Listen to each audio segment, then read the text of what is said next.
El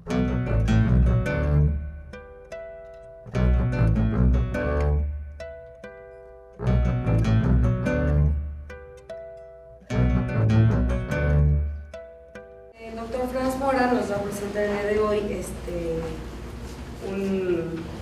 un programa que forma parte del sistema de soporte de decisiones, que es de los últimos proyectos que están desarrollados. Bueno, el doctor Franz Mora, para quienes no saben, es asesor de la DGB. Muchas gracias. Hola, buenas tardes. Bienvenidos, muchísimas gracias por estar aquí. Pues realmente tengo el gusto de platicarles algunas ideas que hemos estado desarrollando en el proyecto. Básicamente es el proyecto del sistema de soporte de decisiones en la Dirección General de Bioinformática. Y pues somos un grupo de personas y lo que vamos a tratar de presentarles aquí es una serie de ideas que hemos estado trabajando en los últimos meses, ya lleva casi para 2 años, tratando de armar este marco conceptual del modelo de medidas de biodiversidad. Y pues solamente mencionarles que el grupo lo integramos Pilar Rodríguez, Mariana Munguía, Isabel Trejo, y Claudia también nos estuvo ayudando durante muchísimos meses arduamente en muchas de las discusiones que hemos estado teniendo. El siguiente, por favor. Bueno, pues para los que no tienen ningún antecedente acerca de lo que es el sistema de soporte de decisiones, quisiera comentarles que pues es un proyecto, es una iniciativa de CONABIO y expertos asociados, en donde básicamente lo que queremos hacer es hacer disponible la información que tenemos en el Sistema Nacional de Información sobre la Biodiversidad en el contexto de toma de decisiones. Básicamente, muchas de las actividades que venimos realizando van encaminadas a apoyar las necesidades de información que muchas veces tienen socios con mandatos de toma de decisión o agencias no gubernamentales o algunos, o el público en general, en términos de cuánta biodiversidad y qué condición tiene en el país, lo que permitiría en un momento determinado, pues, implementar ciertas políticas o ciertos sistemas de manejo, etc.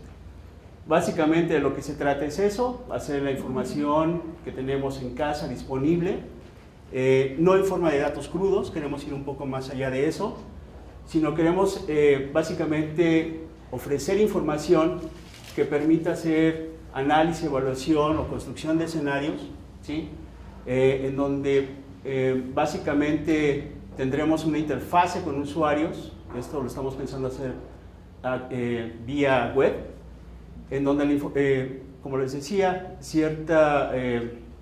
usuarios de esa información pueden accesar. Y en ese sentido, pues el corazón de la información pues, radica en el SNIF. Básicamente es información sobre la biodiversidad de México. ¿La que sigue, por favor? Pues para eso, dentro del sistema de soporte de decisiones, estamos diseñando o tratando de implementar un módulo que nos permita obtener ciertas medidas de la biodiversidad. Básicamente estamos utilizando los conceptos de medidas estructurales de biodiversidad y medidas funcionales de la biodiversidad, no solo en términos estadísticos, no solo para hacer conteos, no solo para hacer descripción de lo que pasa en México, sino que nos permitan estas medidas hacer una liga entre su importancia y nos permita hacer una valoración en términos de esa información.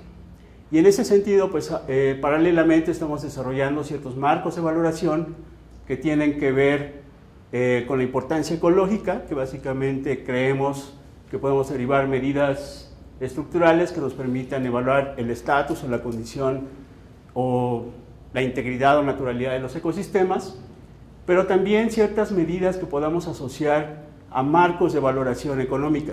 Concretamente, nos interesa desarrollar medidas de valores de uso, de no uso y de opción.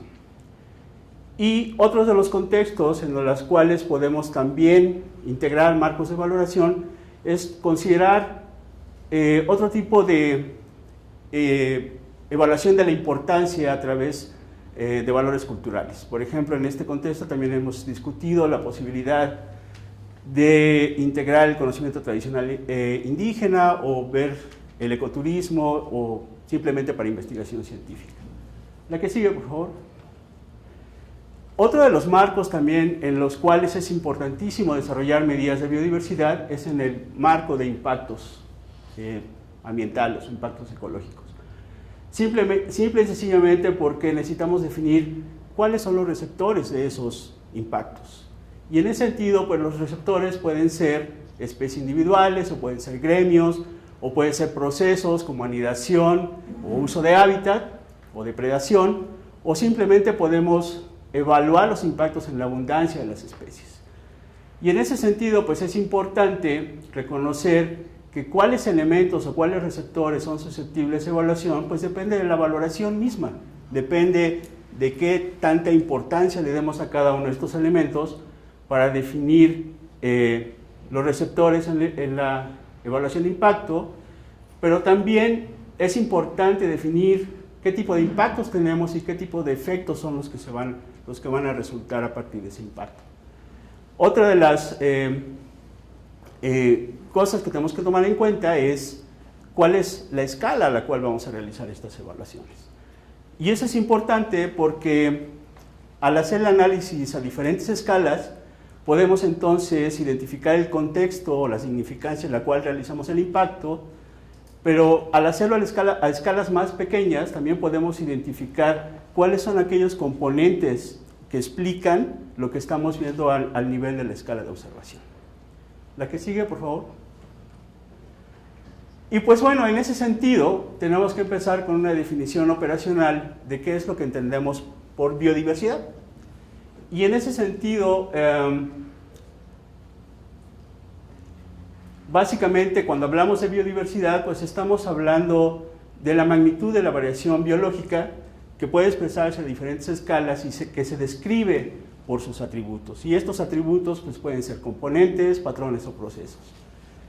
Es importante recalcar que cuando hablamos de diversidad en general, utilizamos una serie de conceptos que no necesariamente son sinónimos. Podemos hablar de diversidad estructural, en términos del número de especies, por ejemplo, o podemos hablar de la diversidad funcional, y entonces estaríamos hablando de cosas como atributos funcionales en una comunidad.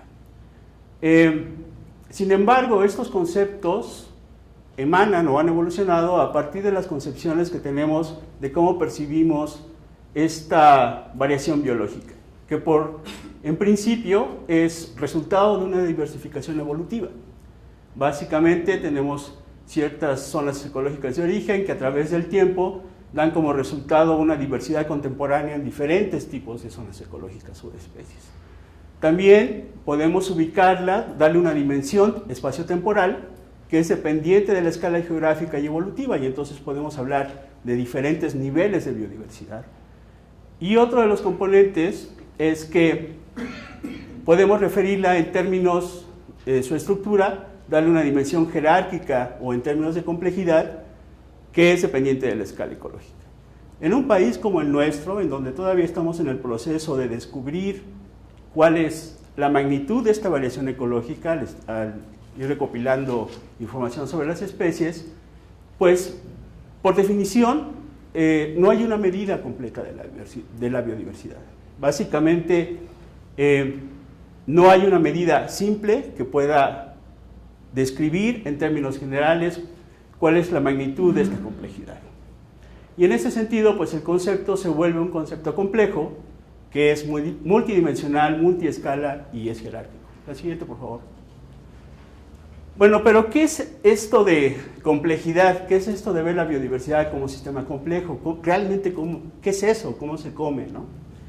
Bueno, pues una de las características de los sistemas complejos es que incluyen muchos componentes, tienen una interacción dinámica, que dan como resultado un número de niveles o escalas y que exhiben conductas comunes. Aun cuando tienen cierto nivel de complejidad, hay ciertas estructuras las cuales podemos identificar y nos permiten de alguna manera entender mejor la dimensión de estos sistemas complejos. Entonces, una de las primeras tareas es identificar los niveles de observación a los cuales se puede abordar este tipo de conceptos, ¿no? Entonces podemos básicamente identificar diferentes tamaños o diferentes escalas de observación en las cuales un sistema simple pasa a ser un sistema más complejo a través de ciertas estructuras de control pasando entre diferentes niveles jerárquicos.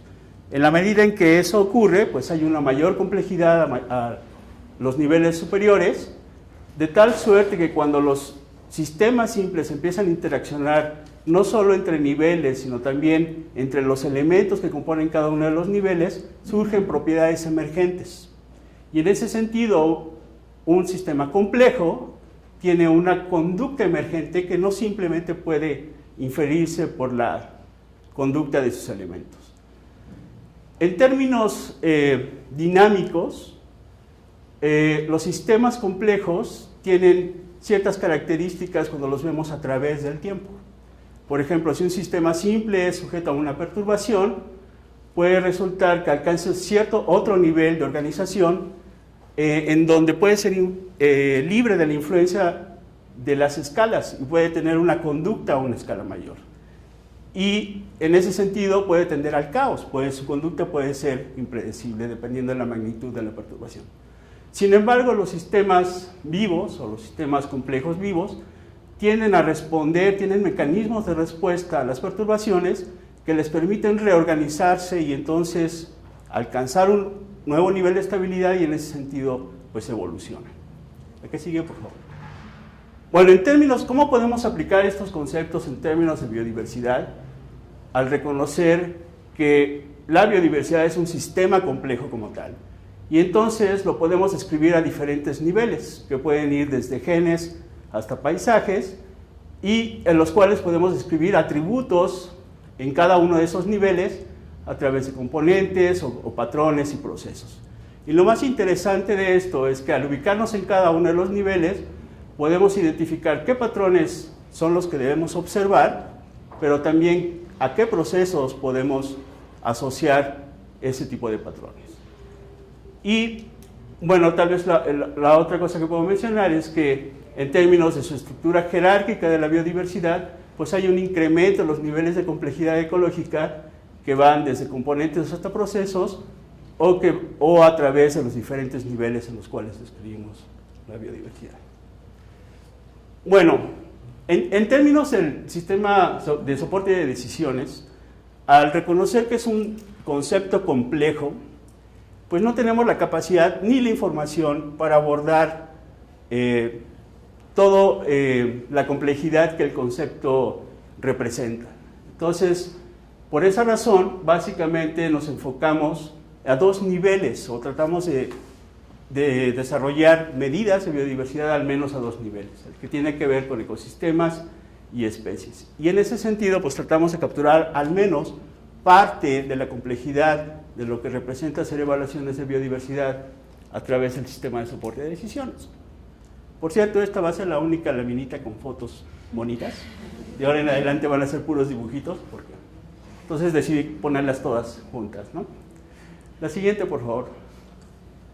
Bueno, ¿qué información tenemos para empezar a generar medidas de biodiversidad a nivel de ecosistemas? Bueno, básicamente aquí estamos echando mano de información cuantitativa y cualitativa que tiene que ver con rasgos que puedan describir la complejidad de los ecosistemas.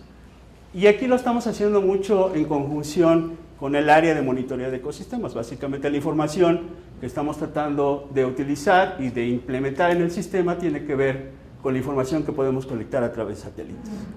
Y esa información puede ser, en términos de la descripción de clases de cobertura o de tipos de ecosistemas, aun cuando la cobertura terrestre no es exactamente o no describe totalmente el tipo de ecosistemas, pues es un buen auxiliar para hacerlo, ¿no? De hecho, hasta en la página de Conavio, cuando vemos la descripción de niveles de ecosistemas, pues se refiere a tipos de vegetación, que no es totalmente cierto. Podemos describirlo a través de los tipos de cobertura, pero eso no se lo digan a nadie, eso queda aquí entre nosotros, ¿no? Pero básicamente otro tipo de información tiene que ver con los atributos biofísicos que podemos medir a través de imágenes de satélite, como el porcentaje de cobertura, que es útil para caracterizar o para identificar los componentes a nivel de ecosistemas. Y en ese sentido, pues estamos tratando de utilizar la información que tenemos en casa. Empezamos con un análisis de las ecorregiones terrestres de México, que nos provee un marco jerárquico, 97 unidades de evaluación o de áreas geográficas, que nos provee un modelo geográfico para un análisis a 4 diferentes escalas, pero también estamos echando mano del análisis de cobertura terrestre que se realiza a través del proyecto de caracterización en Norteamérica, en donde tenemos una definición de clases de cobertura y de la cual estamos tratando de obtener medidas que nos describan ciertos patrones de cambios, por ejemplo, tasas de deforestación o ver la fragmentación de la cobertura forestal. Otro de los proyectos con los cuales tenemos mucho interés, que está desarrollando el área de Enrique, Daniel, Pedro y todos ellos, es este análisis de cambios de cobertura terrestre basado en la descripción de las series de INEGI, en donde básicamente lo que nos interesaría ver ahí es la posibilidad de crear escenarios de cambio como amenazas a la biodiversidad y también evaluar la vulnerabilidad o la pérdida de hábitat, ¿no? Otra de la información que también estamos tratando de integrar en el proceso, en el contexto de toma de decisión, pues son los esfuerzos que estamos llevando a cabo en términos de caracterización y análisis de ecosistemas prioritarios en CONAVI, como es el caso de manglares, que ya está terminado, y el de bosque mesófilo, que esperemos comenzar tal vez pronto, ¿no? Y deseablemente pues tener más bolitas aquí en términos de caracterización de ecosistemas prioritarios. La siguiente, por favor. Bueno, ¿qué recursos de información tenemos para analizar la información de especies? Bueno, pues como les decía, el corazón de la información para analizar la información de especies es el Sistema Nacional, es el SNIP, en donde básicamente tenemos información georreferenciada de puntos de colecta de especímenes de una amplia gama de grupos taxonómicos o de especies que pensamos nos pueden permitir generar estas medidas de riqueza de especies y de grupos funcionales. Otra manera de utilizar esta información es a través de la aplicación de modelos, básicamente los modelos de distribución de especies, en donde podemos vertir esta información puntual en términos de áreas de distribución. Creo que por ahí han visto la convocatoria que recientemente acabamos de cerrar para que expertos en todo el país nos ayuden a hacer esta construcción de estos modelos de distribución de especies. Pero también en los últimos meses hemos estado explorando la posibilidad de integrar otros tipos de información, como es el Inventario Nacional y de Suelos de la CONAFOR, en donde básicamente tenemos información sistemática que va a ser repetible, que se va a estar monitoreando, de 144 parámetros que describen la estructura y composición de los bosques y selvas en México. Y eso nos daría, como resultado del análisis de esa información, de esos datos, nos darían información sobre ciertas características estructurales con las cuales pensamos que podemos generar medidas de biodiversidad estructural y de atributos funcionales. Esto podría ser toda una plática siguiente si quieren. Hemos estado tratando de generar muchísimas o una gran cantidad de información a partir de datos alimentarios. La que sigue, por favor. Bueno, la plática, mucho de la plática la voy a concentrar exclusivamente en los datos del SNIP, por interés pues, local, digamos, ¿no? Muchos de ustedes trabajan todos los días en los procesos de calidad de información que se va directamente al SNIP, pues es interesante ver cómo es que pensamos utilizar esa información. Como les decía, el Sistema Nacional de Información, esta es una representación de la cantidad de información que tenemos. Este es para un grupo particular, el de mamíferos, en donde podemos ver que a través de una serie de tiempo pues ha habido un gran esfuerzo por conjuntar las colectas que pueden marcar, que pueden hacer una buena descripción o pueden definir una línea base de información que tiene prácticamente la duración de un siglo, ¿no? Sin embargo, esa información pues está sujeta a ciertos sesgos, ¿no? Por ejemplo, cuando von Humboldt andaba por aquí paseándose en todo el país, pues tendía mucho a muestrear en el centro, ¿no? Para 1986 parece ser que ya podíamos muestrar en otras partes del país, pero sí hay un fuerte sesgo a mostrar o el eje neovolcánico transversal o el sur del país, ¿no? Y en el norte del país pues sigue habiendo grandes huecos de información. Pero en realidad este es como el tesoro de Conavio. O sea, la gran cantidad de información vertido en las colectas es un potencial enorme para generar medidas de biodiversidad. La que sigue, por favor. Otra manera de ver esa información es ver a lo largo de los años o a través del esfuerzo de colecta y número de registros cuántas especies nuevas van apareciendo, ¿no? Entonces introducimos el concepto de curvas de acumulación de especies, en donde la información nos dice cuántos años nos hemos tardado para encontrar la mayor cantidad de las especies en México, o cuánto esfuerzo de muestreo hemos invertido para obtener esa misma información. Y pues podemos ver pues, algunas cosas, ¿no? Parece ser que a partir de 1970 por ahí ya no hemos encontrado nuevas especies de mamíferos en el país, y por ahí de 60,000 registros prácticamente ya no se ha encontrado más, aunque ya llevamos 140,000, ¿no? Este concepto de curvas de acumulación de especies es un concepto importantísimo para generar medidas de información, ¿sí? La manera en que se utilizan las curvas de acumulación de especies es que podemos obtener estimadores paramétricos o estimadores no paramétricos de la riqueza a través, nosotros estamos utilizando un programa que se llama Estimates, seguramente lo conocen, desarrollado por el doctor Caldwell y algunos colaboradores como Juan Chao y otros, en donde básicamente con la información que se vierte en las curvas podemos generar diferentes estimadores de la riqueza total, ¿sí? Y también algunos otros índices de diversidad como Shannon y algunas de sus formas. ¿Lo que sigue, por favor? La importancia que tiene utilizar las curvas de acumulación de especies es que podemos generar estas curvas con diferentes criterios de agregación. Podemos tratar de usar esas curvas para caracterizar diferentes condiciones o diferentes lugares, y este es un ejemplo de cómo podríamos utilizarla para diferentes condiciones.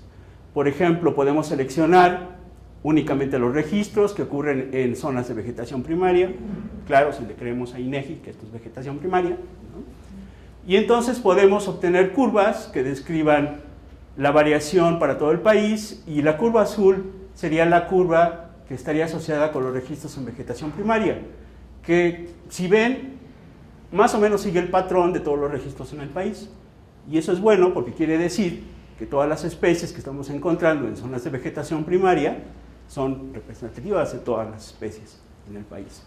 Sin embargo, si hiciéramos el análisis para zonas sin vegetación primaria, que de manera muy vaga le llamamos hábitat perturbado, vemos que la tendencia a acumular especies es diferente. Entonces, esta diferencia entre el número de especies que podemos obtener con esta curva de vegetación primaria comparada con la de vegetación perturbada, pues nos daría una idea del impacto que tendría cierta condición sobre el número de especies. Por supuesto que la cuantificación es mucho más difícil. O sea, la primera pregunta es, ¿hay diferencias significativas entre esta diferencia? Y eso depende pues del estimador que tomemos en cuenta para hacer la evaluación. La que sigue, por favor. Otra manera de verlo, como les decía, es a través de la caracterización de zonas, y en este caso pues lo que hicimos fue calcular curvas de acumulación de especies para el primer nivel de descripción de ecorregiones, ¿no? Y una de las primeras cosas que identificamos es que pues hay diferentes tendencias en la acumulación de especies o en el número de especies dependiendo de la variabilidad ecológica, ¿no? También podemos ver que las sierras templadas es de los mejores ecosistemas a nivel 1, de los que tenemos caracterizados, y lugares como la California mediterránea estamos lejos de tener una buena caracterización en términos de grandes zonas ecológicas. Si están familiarizados con estos mapas de ecorregiones, pues se darán cuenta de que estamos hablando de un nivel de descripción muy, muy general. Para mí fue particularmente sorpresivo encontrar que las selvas cálido-secas, por ejemplo, tienen una tendencia a mayor número de mamíferos que las selvas cálido-húmedas, por ejemplo. Pero este tipo de patrones son los que nos permiten entonces caracterizar esos lugares geográficos. La que sigue, por favor.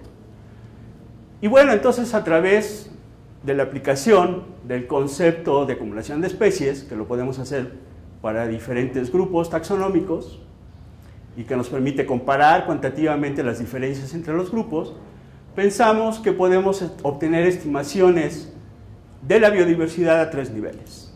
Utilizando el modelo de ecorregiones podemos obtener estimaciones regionales de la biodiversidad o la diversidad gamma. También podemos obtener estimaciones locales de biodiversidad y posiblemente variaciones entre los tipos de ecosistemas. Y ahorita les voy a explicar un poco cómo es que pensamos que podemos hacer. La siguiente, por favor. Esta es la manera en que pensamos que podemos utilizar el concepto de curvas de acumulación de especies para tener estimaciones de estas medidas de biodiversidad. Esta sería la curva típica de acumulación de especies basada en el número de registros y el número de especies que se van descubriendo, de tal suerte que para un nivel de muestreo tenemos un número de especies identificado. A través del método de estimates podemos calcular una curva de rarefacción donde básicamente el número de especies se homogeneiza para cada uno de los intervalos de muestreo y entonces podemos calcular un número promedio de especies para cada intervalo o para cada sitio de muestreo. De tal suerte que el primer punto sería una estimación de la diversidad local, es decir, es el número promedio de especies que tendríamos en la unidad básica más básica de muestreo, ¿sí? Y para cada punto en la curva, pues tenemos una estimación del número máximo de especies, que es un reflejo de cuántas especies vamos obteniendo en función de los individuos que se van analizando. Y entonces, de tal suerte que para este punto en particular, pues tenemos una estimación del número de especies máximo. La diferencia entre la S observada, o sea, el número de especies que observamos en un lugar determinado, contra el estimador máximo de especies, nos da una idea de la completitud. Es decir, si solo hemos encontrado estas especies, ¿cuántas más nos hacen falta para describir correctamente esa zona en particular? Entonces, la proporción entre esas dos nos da una idea de la completitud. Y si utilizamos el modelo aditivo de la diversidad beta, que es simplemente ver la relación entre la diversidad local contra la regional, podemos obtener un valor de diversidad. ¿Qué sigue, por favor? Entonces, bueno, en el sistema nos hemos dado a la tarea de hacer pruebas, de obtener curvas de acumulación para diferentes condiciones ecológicas, para diferentes tipos de ecosistemas o ecorregiones en este caso, y a diferentes escalas. Esa es otra de las ventajas que tenemos de particionar la cantidad de información. Y en ese sentido, pues podemos obtener curvas de acumulación que representen cada una de las condiciones. Una cosa interesante de este tipo de análisis es que pueden aquí ver el efecto de especies área. En la medida en que muestreamos mayor área, pues se tienden a aparecer un mayor número de especies, particularmente las aves en las sierras templadas, ¿no? Y otra es que podemos identificar qué regiones pueden tener un mayor número de especies, ¿no? En este caso, pues es claro que en las sierras templadas tenemos una tendencia a encontrar un mayor número de especies de aves y, por ejemplo, en las selvas cálido-secas tenemos una tendencia a encontrar un mayor número de reptiles, mamíferos y anfibios. ¿A qué sigue, por favor? Entonces, al hacer nuestro análisis de completitud, ¿no?, y quisiéramos entonces utilizar esa información para hacer una buena caracterización de esos sitios, pues tenemos que ver qué tanta información tenemos. En el caso del sistema operacional estamos utilizando un área piloto, en donde estamos tratando de evaluar los efectos que tendría la construcción de un gasoducto que va desde Manzanillo hasta Guadalajara, y entonces analizamos, el primer paso es analizar qué cantidad de información tenemos para hacer una buena caracterización de esos sitios, ¿no? Entonces, por ejemplo, Aquí no coinciden los colores, pero básicamente estas son las elevaciones semiáridas, que correspondía con esta gráfica. Estas son las sierras templadas, que corresponderían con esta, y las selvas calidosecas serían estas áreas. Y entonces, al hacer el análisis de completitud, nos damos cuenta que, por ejemplo, para describir correctamente el número de especies que hay en estas zonas, pues para todos los grupos, en todas las escalas, pues tenemos menos del 75% de completitud, ¿no? En las sierras templadas, por ejemplo, solo las aves presentan una alta completitud, y esto representa un problema en términos de decisión. O sea, si yo tengo que tomar una decisión en cuanto a cuál es el impacto posible del gasoducto en estas áreas, pues necesito saber qué calidad de información, qué cantidad de información existe para hacer esa toma de decisión. La que sigue, por favor. Bueno, independientemente del nivel de completitud con el cual estamos haciendo el análisis, es importante identificar patrones que nos permitan hacer una buena caracterización de esos sitios. Una manera de analizar esos patrones es ver las variaciones de escala para las diferentes estimaciones del número de especies y de la abundancia que debería existir en esas zonas. Entonces, por ejemplo, si graficamos el número de especies regional contra la abundancia, podemos encontrar que hay patrones característicos. Por lo general, las aves en los tres tipos de ecosistemas tienden a tener mayor número de especies y mayor número de individuos para esas especies. Mientras que los mamíferos y los reptiles en las selvas calidosecas pues, se encuentran en este nivel, y básicamente los reptiles y anfibios y algunos mamíferos en las zonas templadas pues están con menor número de especies de abundancia. La idea de analizar este tipo de patrones es ver si con el efecto del impacto se modifican estos patrones y ver cuál sería la respuesta de eso. Otra manera de verlo sería ver cuál es la relación entre el alfa promedio o el número local de especies contra su abundancia, y entonces podemos ver también que hay, vistos a diferentes escalas, los puntos representan escalas, podemos ver diferentes patrones que pueden compararse. Una de las cosas que nos llamó mucho la atención aquí es que mientras que el efecto de especies áreas se ve claramente aquí en los patrones de escala, en algunas especies, en algunos grupos, en algunos lugares puede haber un patrón diferente. Por ejemplo, aquí la abundancia de las especies, más bien el número local de especies, disminuye con la abundancia. La que sigue, por favor. Otro de los patrones que estamos tratando de también analizar es ver cómo cambian o cómo hay variaciones de escala para la diversidad local y regional de las especies. Si graficáramos el número máximo de especies con el número local de especies, pues también tenemos patrones diferenciales, que son característicos para ciertos grupos taxonómicos, para ciertos lugares. Y eso es lo que prácticamente tomamos como referencia para ver si hay modificaciones de impacto. La que sigue, por favor. Bueno, hasta ahora he estado hablando de un concepto central para generar medidas de biodiversidad que está basado en la riqueza de especies. Pero la riqueza de especies como tal tiene sus limitaciones. Y en ese sentido, pues hemos adoptado una estrategia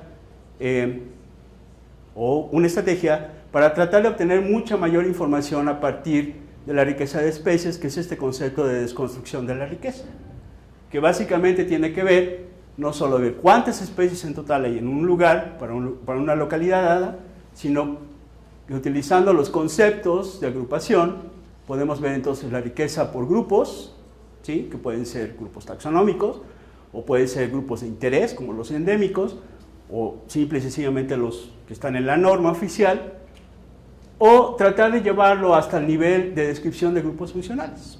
Por ejemplo, en el caso de las aves, podemos identificar ciertas funciones que tienen con el ecosistema y entonces podemos analizar las variaciones de riqueza para esos grupos. Paralelamente a eso, hemos estado explorando la posibilidad de desarrollar medidas de riqueza de atributos funcionales que eventualmente nos lleven a una evaluación de la diversidad de las funciones de selección de recursos. Lo que queremos también ver es estas especies, qué función tiene el ecosistema y cómo utilizan su hábitat, por ejemplo. Lo que tal vez en un futuro nos permita abrir la puerta para analizar la diversidad filogenética. La que sigue, por favor. Y en ese sentido, pues hemos armado al menos 2 marcos de análisis para eso. Tenemos un marco de análisis para biodiversidad de grupos funcionales, en los cuales hemos identificado 13 gremios. Esto es a través de una tesis, por ahí alguien en la UNAM, no me acuerdo. ¿De quién es Mariana?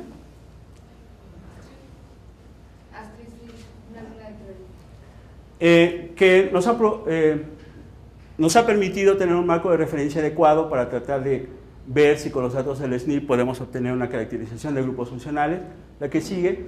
Y eso nos ha permitido pues, hacer una caracterización del número de especies para cada uno de los grupos. Y entonces podemos así ver que, por ejemplo, hay ciertos grupos que van a tener un patrón natural a ser mucho más abundantes y con un número mucho mayor de especies, como lo son estos que son los insectívoros, los insectívoros y los ratones que son granívoros, ¿no? La que sigue, por favor. Otro de los marcos que hemos estado tratando de implementar, o que estamos tratando de implementar, es para aves, y ahí hemos identificado 22 gremios, en donde pensamos que también podemos generar medidas que caractericen cada uno de estos grupos. La siguiente, por favor. Bueno, como les decía, la riqueza como tal es útil, pero no es suficiente. O sea, es solo una descripción simple de algo que es extremadamente complejo. Entonces, hemos tratado de derivar medidas adicionales a la riqueza de especie, y una de las medidas es una medida de la composición. Y básicamente lo que queremos ahí es ver cuál es la contribución de cada uno de los grupos al estatus general de la biodiversidad.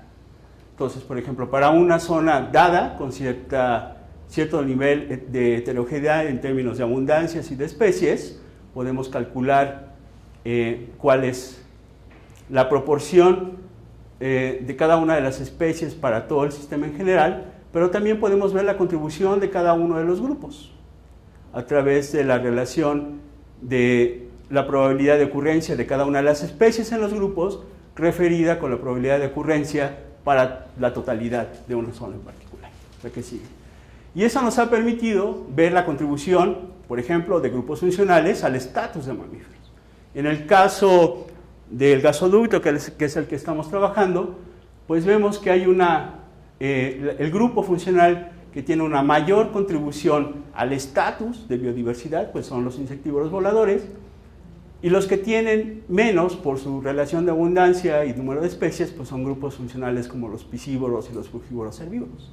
Y entonces aquí una de las grandes preguntas que surgen conceptualmente en el sistema de evaluación es sobre cuáles grupos hacemos la evaluación. ¿Cuál de estos serían los receptores de impacto, por ejemplo?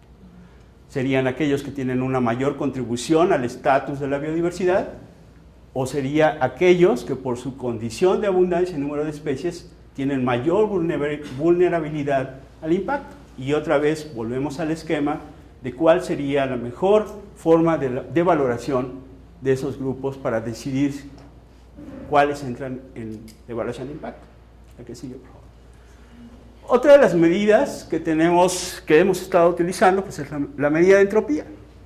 Yo creo que la mayoría de ustedes están familiarizados con el concepto de entropía. En el contexto ecológico básicamente es la cantidad de información promedio que se contienen para cada una de las especies para un lugar determinado. La tendencia natural de los ecosistemas naturales es aumentar la entropía, aumentar el desorden. Eso quiere decir que la tendencia es a tener un mayor número de especies con una mayor abundancia. Sin embargo, hay límites ambientales y ecológicos evolutivos que tienden a reducir esa entropía, de tal suerte que para una localidad dada en un tiempo dado hay una relación entre el número de especies y la abundancia que hay en un lugar, y eso resulta en un cierto valor de entropía. ¿La que sigue, por favor? Y entonces, cuando analizamos el nivel de entropía o el nivel de desorden que hay para un lugar particular contra el número de especies, podemos encontrar patrones característicos de cómo se agrupan esos grupos de especies. Y aquí, bueno, pues vuelve a resultar que los insectívoros voladores, por la cantidad de entropía y por la cantidad de número de especies, pues son los que tienen una mayor significancia en explicar la composición de la comunidad, ¿no? ¿La que sigue? A través de las medidas de entropía también podemos calcular, a través del número, conociendo el número de especies, podemos calcular la entropía máxima que hay para un lugar, que sería la situación más estable entre la competencia y la coexistencia de ese número de especies. Y eso nos ha llevado, al comparar la entropía máxima con la entropía observada en un lugar, nos permite hacer evaluaciones de equitatividad. Este concepto de equitatividad como que ha sido un poco ignorado en el ámbito ecológico por la popularidad que tienen los índices de riqueza, pero provee información importante acerca del comportamiento de las especies y de su estatus en un lugar determinado. Y quisiera ejemplificárselos con un ejemplo muy sencillo. ¿Cuál de estas dos comunidades piensan ustedes que es más diversa? A ver quién dice yo y por qué. Sin miedo, estamos entre cuates. La de la derecha porque tiene más formas. ¿Esta? ¿Por qué? ¿Por qué, Mario? Porque tienen más formas de vida distintas. ¿O hay más especies? Más especies. ¿Están todos de acuerdo con él? ¿Por qué esta comunidad no es tan diversa como esta? Porque tiene menos especies.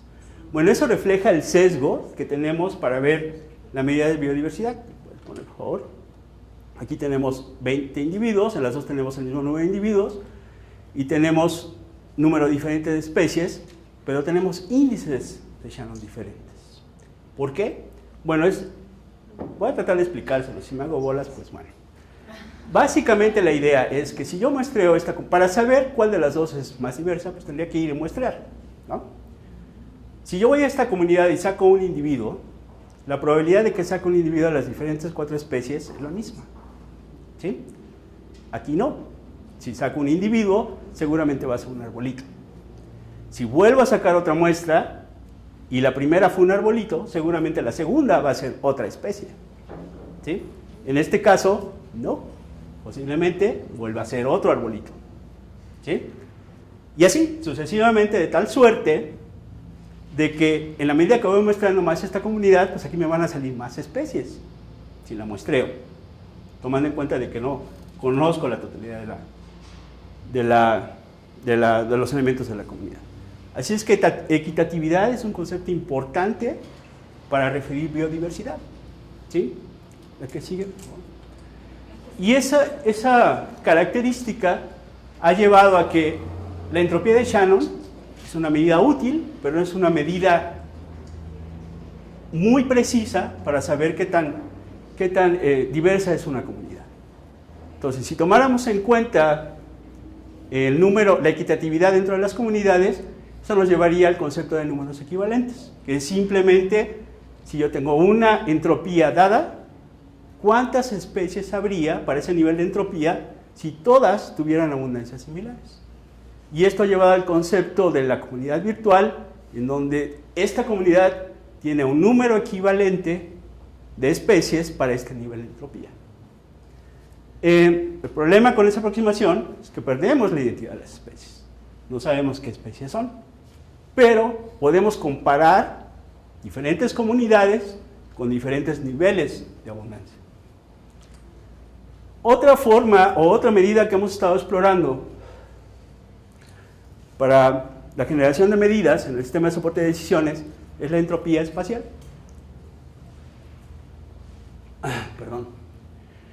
La información para comparar comunidades o sitios o condiciones, en términos estadísticos, las medidas de las que les he estado hablando, como riqueza o entropía, son útiles, pero no nos dice nada acerca de su distribución en el espacio, ¿sí? Y en ese sentido, la información espacial va más allá de proveer información estadística y tipológica, sino también nos da elementos que contienen información geométrica y temática. ¿Cómo generamos estas medidas de entropía espacial? Bueno, imaginen que cada uno de estos puntos son los puntos de colecta que están en el SNP, son los puntos donde se han colectado especies. Al aplicar una teselación, la teselación no es más que darle una estructura espacial a eso, en este caso sería identificar el área que representa este punto de colecta. Podemos entonces calcular la entropía espacial como una proporción del tamaño de los polígonos en función del área total. Y eso se hace a través de la aplicación de metodologías como la detección de los diagramas de Voronoi. ¿Qué significado tiene esto? Bueno, pues si tenemos puntos muy cerca y con polígonos muy pequeños, tenemos mayor información. Es decir, se necesita menos área, o este punto tiene una representación de menor área, simple y sencillamente porque hay un punto que está muy cerca a él. ¿Sí? Al aplicar al darle estructura espacial a través de los diagramas de Voronoi, también nos permite hacer estimaciones de la entropía local.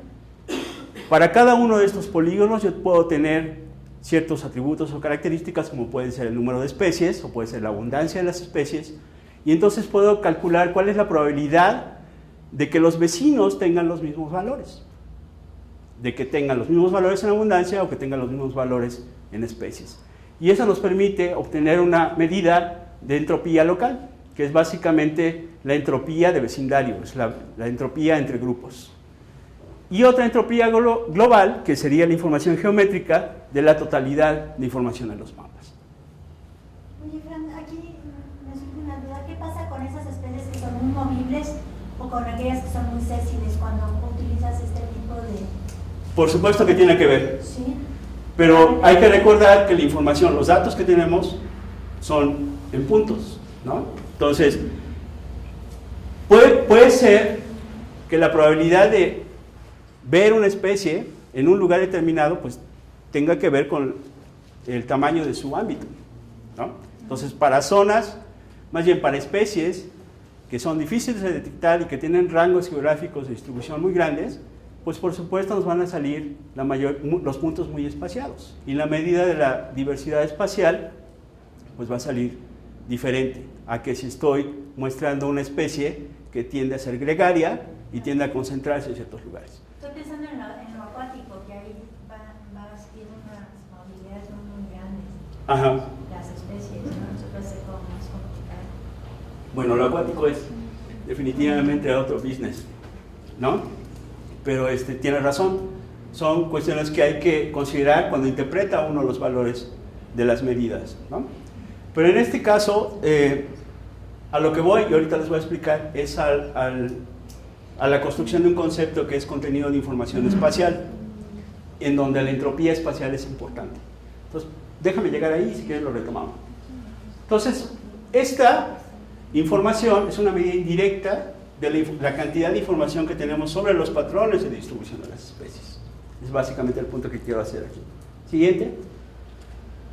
Y bueno, entonces podemos calcular entropías espaciales, ya sea para el número de especies, y esto lo hemos hecho para todo México. Mariana se ha pasado un buen rato quebrándose la cabeza con estos polígonos de Voronoi a nivel nacional, y para grupos de especies, ¿no? Para grupos funcionales.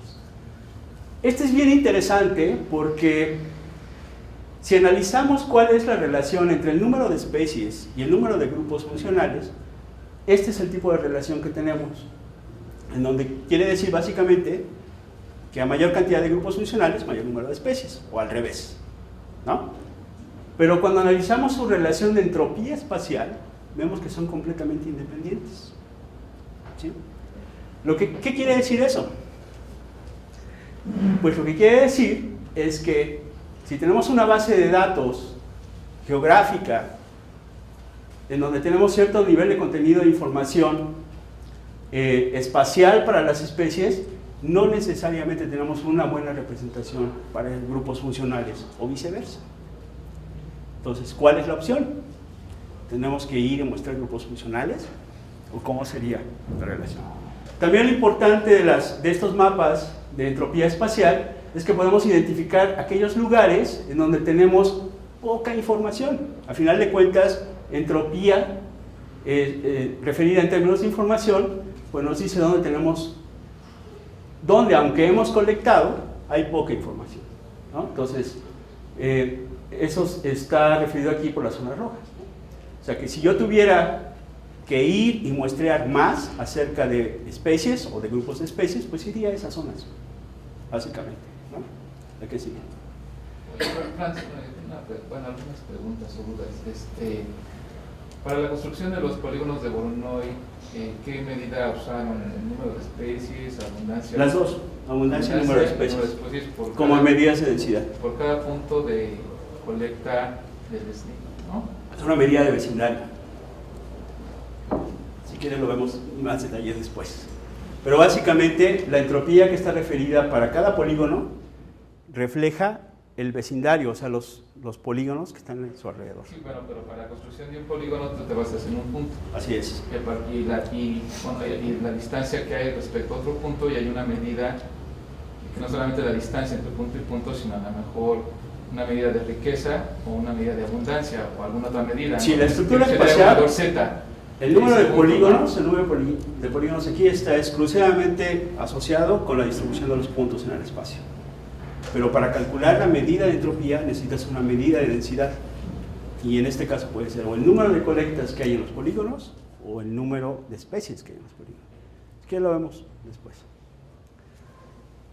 ¿En qué me quedé? Las medidas globales. Bueno, ¿para qué nos sirve a final de cuentas tener un mapa como los que vimos hace rato? Bueno, pues si calculamos a la entropía global para cada uno de los mapas, podemos identificar qué grupos tenemos mejor representados espacialmente. Entonces, por ejemplo, en el caso de los grupos que estamos trabajando en el piloto, ¿este es para el piloto o es para todo México? ¿Para todo México? De todas las colectas que tenemos para todos los grupos en todo el país, resulta que tenemos en apariencia una mejor representación espacial para los grupos de angiospermas que para anfibios, por ejemplo. Entonces esto nos provee una información cuantitativa de cuánta información podemos tener para un lugar determinado. Recuerden que estos patrones pueden cambiar dependiendo de la configuración espacial de las colectas y del número de especies que hay en cada uno de los lugares. Entonces, parece ser que si analizamos tanto la variación de la entropía global en términos del número de polígonos y en términos del área de los polígonos, podemos encontrar que el mayor número de polígonos de menor tamaño proveen mayor información espacial. Y la ventaja de utilizar esto, les reitero, es que tenemos entonces una medida de dónde espacialmente tenemos más información. ¿La que sigue, por favor?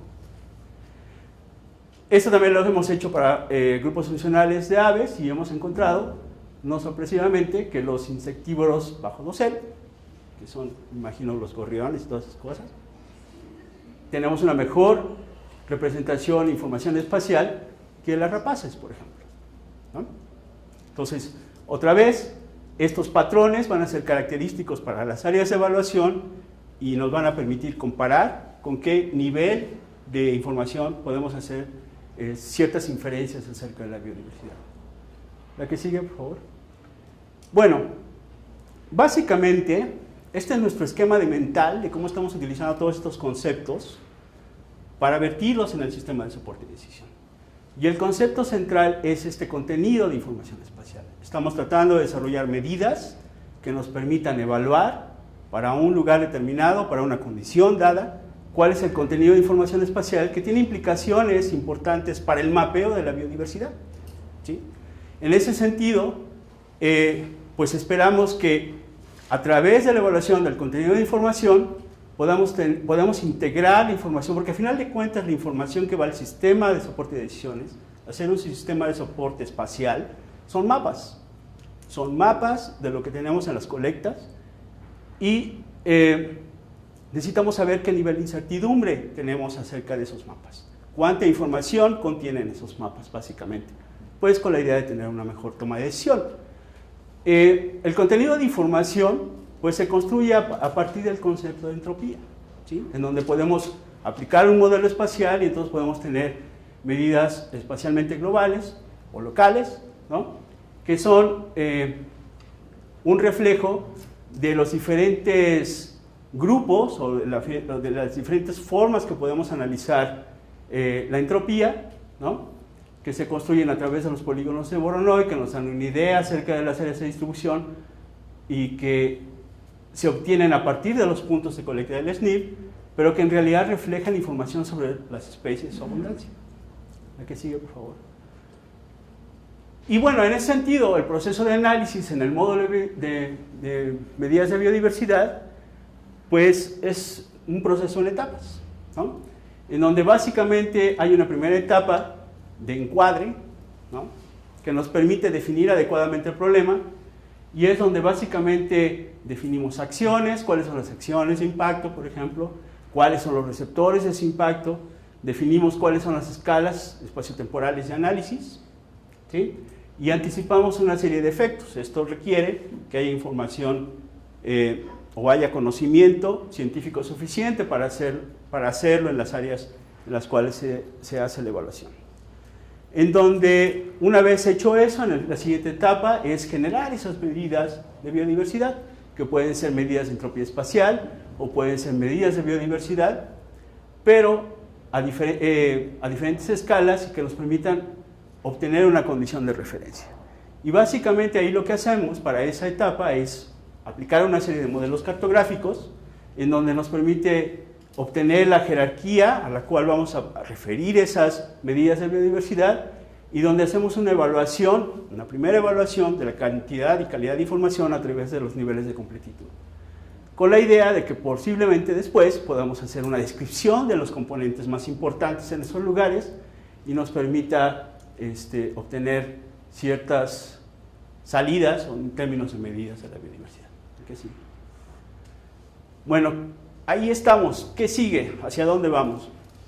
Bueno, es importante mencionarles, como ya se había dicho, que la riqueza de especies y medidas de información como entropía son insuficientes. Estamos tratando con algo que es extremadamente complejo y una medida simple no puede, o al menos yo pienso que no captura completamente el nivel de complejidad al cual nos estamos refiriendo. Es importante que en el sistema integremos medidas sobre endemismo, rareza, función o sensibilidad a cambios en el hábitat. Y esto básicamente se hace a través de la integración de conocimiento. No solo se requieren los datos por sí mismos, sino hay que buscar la manera de integrar el conocimiento dentro de ese proceso de toma de decisión. También se requiere hacer una formalización del conocimiento experto. Por ejemplo, necesitamos conocer cuáles son los efectos directos e indirectos de acciones específicas para ciertos ecosistemas y para ciertas especies. Esa no es una tarea fácil, es un gran esfuerzo de recopilación de información y de conocimiento.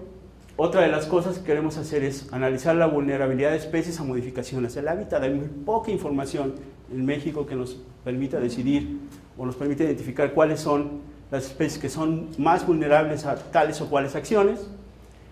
Y entre otras de las tareas, pues queremos obtener estos marcos de definición de grupos funcionales para otros grupos, como los anfibios, los reptiles y las plantas, ¿no? Otra de las estrategias importantes que estamos siguiendo es la integración de información a escala local, y en ese sentido el Inventario Nacional Forestal pensamos que puede ser un buen recurso de información. Sobre todo porque ahí hay medidas de abundancia, aun cuando es parcial, solo son árboles y solo es vegetación, hay medidas de abundancia de especies. Ahí tienen medidos tantos cuántos arbolitos hay, o como qué características de tamaño tiene, y podemos utilizar esas como medida de abundancia. Y por supuesto, dentro del esquema de evaluación, pues necesitamos integrar medidas de biodiversidad estructural y de atributos funcionales. Ir más allá del concepto de riqueza, no solo el conteo del número de especies, creo que nos puede sacar del atolladero un poco, ¿no?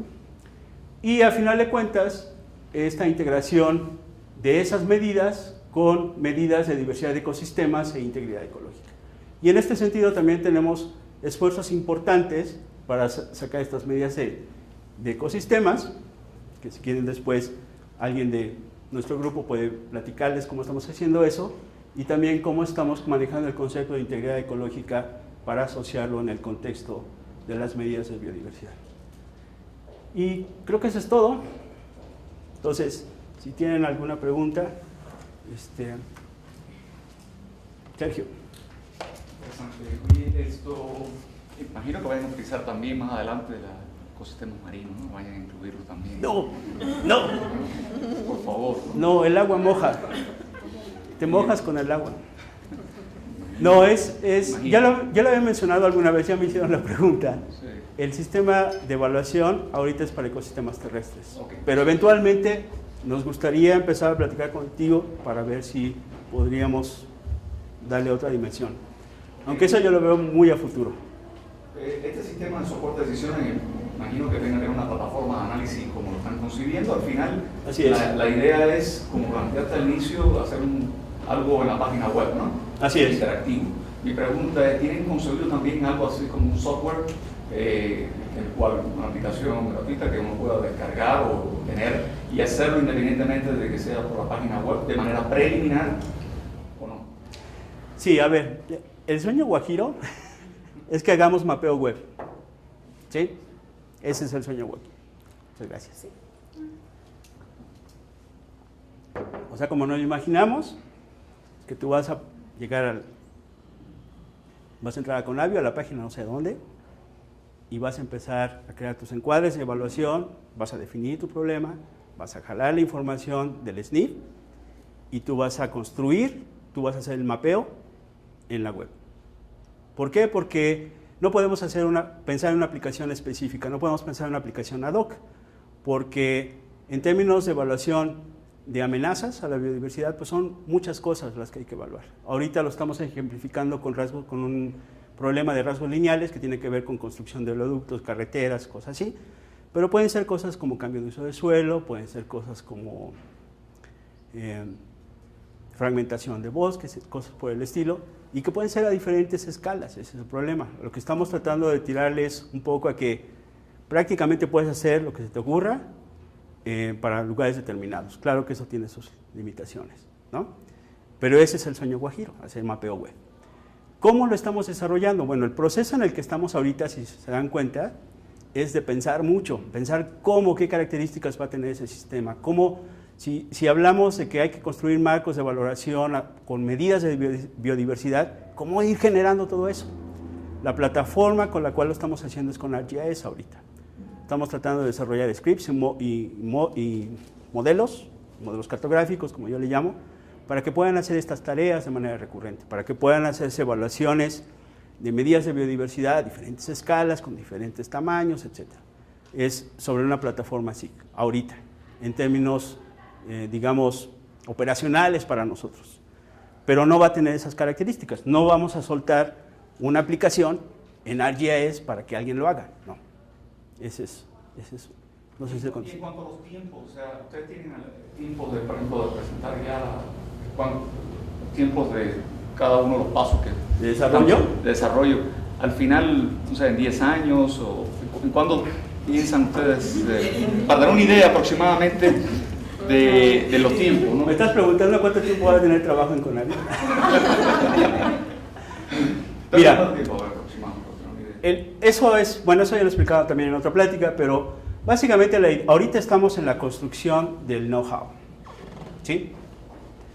Y lo estamos haciendo sobre la base de un proyecto piloto, que Lalo nos hizo favor de proveernos un problema, no sé si ad hoc o típico, de cómo se hacen los impactos ambientales, de los requerimientos de información para impactos ambientales aquí en Conavio.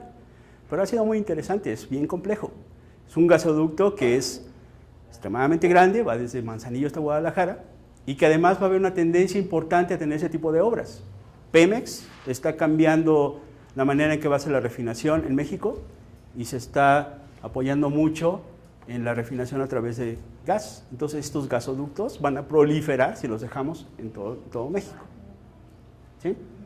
Entonces, ese lo estamos utilizando como un sistema para aprender a implementar todos estos modelos, aprender nosotros mismos a hacerlo, y pensamos que el próximo año tenemos una versión beta de la evaluación. ¿Sí? Si logramos resolver todavía hay algunas cositas en términos de programación y cosas por el estilo. Pero la idea es que tengamos algo, un chunche, que Lalo pueda utilizar y que para cuando le hagan una pregunta similar a esa, él pueda decidir si con ese sistema podemos llegar a recomendaciones mejores o identificación de amenazas mejores que lo que se hace tradicionalmente con los requerimientos de información. Creo que ahorita el rol que hemos tenido ha sido, pues, ahí está la información que hay, ¿no? O sea, hacemos una consulta en las megabases o hacemos una consulta en el SNF y les decimos, pues, esta es la información que se tiene, ¿no? Pero queremos ir un poco más allá de eso. Queremos ir hasta decidir si ese gasoducto representa una amenaza a la biodiversidad, así de sencillo. Y cuando representa ser una amenaza, ¿qué significa? O sea, ¿por qué es una amenaza? ¿No? Esa es básicamente la idea. Entonces, esperamos, yo ya estoy muy viejo para aprender cosas nuevas, pero con la voluntad de mis colaboradores más jóvenes, esperemos que estén bien chuchas para programar algunos scripts y cosas por el estilo, ¿no? Esperamos que en máximo 2 años, ¿no, Pilar? Tener nuestro proyecto, nuestro sistema beta, que puedan utilizarlo ellos y les digan, no, esto no me gustó, esto no se entiende, ¿para qué hiciste análisis a escala? Eso es confuso, bla, bla, bla, ese tipo de cosas, ¿no? A largo plazo, tenemos que construir marcos para otros tipos de amenazas. Tenemos que integrar lo de cambio de uso del suelo, tenemos que integrar lo de deforestación. O sea que en los próximos años vamos a estar haciendo muchos pilotos.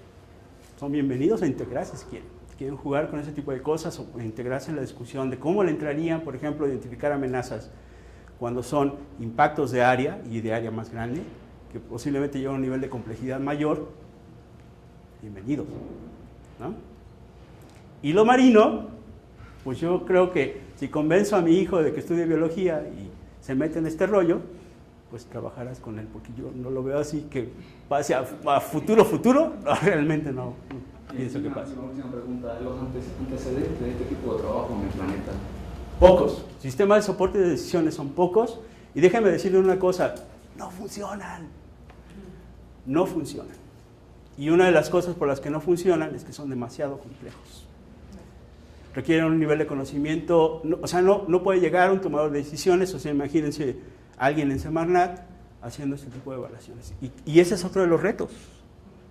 Ese es otro de los retos. ¿Cómo le hacemos para que un sistema sea simple, sin que tengan que meterse en la maraña de lo que hace, para que puedan tomar una buena decisión? Al final de cuentas de eso se trata. Que ellos tengan elementos para decir, esto que está proponiendo Pemex no va por esto, ¿no? ¿Quién más tenía? Híjole, ya mejor. En varios de los índices mencionaste que usaron abundancia, Ajá. diciendo individuos. Me queda la duda cómo los usaron a partir del SNP, porque realmente consideran... Tiene razón, no hay datos de abundancia, son datos de colectas. Pero lo estamos utilizando como un surrogate de abundancia. ¿Qué tan...? A mí me queda la duda qué tan... A nosotros también. cercano a la realidad. A nosotros también. Ese es un buen punto también. Es un excelente punto. Sin embargo, conceptualmente, las herramientas que estamos construyendo alrededor de eso, creemos que son, al menos conceptualmente sólidas, aunque los datos de abundancia no haya. Por eso el interés de hacerlo con los datos de inventario. Porque ahí sí hay datos de abundancia. O sea, bueno, no tenemos los bichitos, ¿no? A los forestales no les importan los pajaritos y esas cosas, ¿no? O sea, el bosque es madera, pero tenemos datos de abundancia. Entonces, conceptualmente, tenemos que anticipar que podemos tener datos de ese tipo, ¿no? Y a lo mejor hasta promover que se empiecen a generar ese tipo de información, ¿no? ¿Quién más tú tenías? Perdón. Yo quería saber algo también. ¿Puedes diferenciar con las mediciones que tienen si es que ahí se distribuye la especie o no se distribuye o ya no se distribuye o qué pasa? ¿Sí hay manera de saber eso? Porque esos huecos podemos decimos, bueno, ahí no tenemos información, pero no tenemos información porque la especie ya no está, porque no se ha colectado ahí, por... Bueno, parte de hacer el análisis de tropes espaciales es para ver efectivamente dónde falta. Grupos funcionales, ¿no? Que exacto. ahí están, Uno de los problemas que tenemos con lo de grupos funcionales es que partimos el SNP en grupos y nos vamos quedando con 2 registros o 3 registros nada más, ¿no? Ese es un gran problema. Aún cuando aparentemente tenemos, no sé cuántos, ¿alguien tiene el dato de cuántos registros tenemos en el SNP? Son millones, ¿no? ¿Cambia día con día? ¿Son como clics de la página? No, ahorita estamos como en recesión, porque no sabemos si son 5 o 25 o 2 o 4. Es más o menos 2 millones. 3 millones. ¿No? A nivel... ¿Quién da más? Cuando lo vemos por sitios, realmente son pocos Sí, registros. no hay nada, es que sí, por eso. Entonces, por eso una de las estrategias es buscar de qué manera podemos usar esa información de mejor manera para contestar preguntas como esa. Y entonces los modelos de distribución de especies se vuelven importantísimos, ¿no? Claro. Entonces, conceptualmente pensamos que podemos trasladar la manera en que hacemos el cálculo de las medidas de biodiversidad, pero con datos en mapas ahora, con modelos de distribución, ¿no? Por ahí hay una propuesta bien interesante de Enrique de cómo sacar medidas de abundancia a partir de ese tipo de información. Es algo que nos interesa muchísimo, ¿no? Entonces, definitivamente tenemos que movernos más allá de la información puntual del SNP. Tenemos que buscar otra manera de generar mayor información con esos datos. ¿Por qué no nos vamos a esperar, están de acuerdo, otros 15 años o 20 años para que en lugar de que sean 2 millones de registros, sean 3.5 millones de registros y sigamos diciendo que para la California mediterránea, pues faltan datos? ¿Sí? Y una otra cosa, como para evaluar un poco el grado de integridad del ecosistema, a lo mejor sería interesante trabajar con niveles tróficos, porque entonces si trabajas con tus depredadores topes, puedes darte una idea que el ecosistema está mucho mejor que si solo tienes herbívoros. Riqueza funcional para nosotros es un punto clave en el SSD. Y El problema es que necesitamos aprender cómo darle la mordida al pastel porque es bien complejo, ¿no? Entonces, pero sí, definitivamente. Porque así como los grupos funcionales podrían, de herbívoros, si son semilleros, si son insectívoros, se podría trabajar con niveles tróficos y estaría padre. No, y no solo eso, sino que nosotros pensamos que es la llave para hacer la conexión entre valores en términos de servicios de ecosistema. También, exacto. Porque, bueno, o sea, puedo ir a un lugar y decir, pues hay 20 mamíferos, bueno, ¿y? ¿No? O sea, ¿qué representa eso en términos de beneficios o de servicios? Y los grupos funcionales creemos que es la llave que nos permite generar mejores marcos de valoración para especies, ¿no? Dos preguntas. La primera, ¿qué tanto va checando ese ejercicio que hicieron con el análisis de vacíos y omisiones? Y la segunda es, si están considerando, bueno, a lo mejor consideran megaobras así como los oleoductos, ¿están considerando la parte socioeconómica de alguna forma geográfica? Empiezo con la segunda, porque la primera sí.